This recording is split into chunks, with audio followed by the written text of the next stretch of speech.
Dream girl na pala ng ibang lalaki ang babaeng tumatanggap ng basurang 299 ring. Basura talaga, hindi naman basura 'yan eh. Actually, dapat kang matuwa, dapat kang maging masaya kung ano yung abot kaya na ibinigay niya sa'yo. Kasi, babae o lalaki man, pareho lang naman yan na mayroong mataas na expectation. May iba lang talaga na hindi mo kayang ibili o tapatan ng kahit anumang bagay. Kumbaga priceless pero hindi mo kayang bilhin.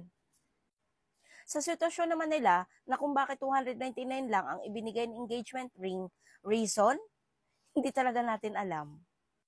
Either wala siyang pera o joke lang, o baka naman priority niya yung future after wedding kasi yun ang pinakamahal. O baka naman breadwinner siya ng family, kaya maraming ginagastusan. Eh si girl, baka pinupursu niya na talaga si boy, napakasalan siya. Kaya for promises, itong napakamurang ring na ibinigay niya, hindi natin talaga alam kung ano yung reason ni boy. Pero hindi porket napakamura niyan ay basura na ang tawag doon. Alam nyo, may mga babae na talagang kahit gaano pa kamura yan, pero tinatanggap at tumatanggap talaga yan. Masaya pa sila sa kalooban nila. Kasi may mga babaeng napakababaw lang ng kaligayahan. Ano lang ba naman yung engagement ring? O sige nga, itaas nyo yung kamay nyo dito mga kababaihan kung nakakatanggap ba lahat ng engagement ring? Hello? Maraming ang walang engagement ring, walang kung ano-anong mga ring, pero hanggang ngayon nagmamahalan pa rin naman sila. O di ba?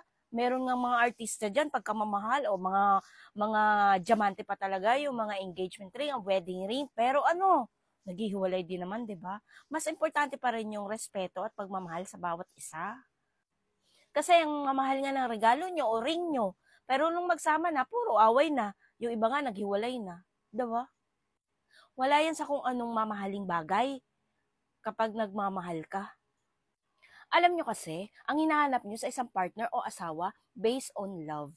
It's a big no. Find a partner based on respect and future. Ang love, kapag kayo na together, work it out together. Ang love nawawala yan kapag magkasama na kayo at nakikita nyo na ang tiger attitude ng bawat isa. Kasi ang hinahanap nyo sa partner nyo o sa mapapangasawa nyo ay love. Kailangan mahal na mahal niya ako. Kailangan mahal niya ako. Kailangan ganito siya sa akin. Kailangan ako lang. Hey, nawawala kaya ang love? Nawawala ang love kapag nakikilala nyo na ang bawat isa sa inyo. Oh. Hindi ba totoo?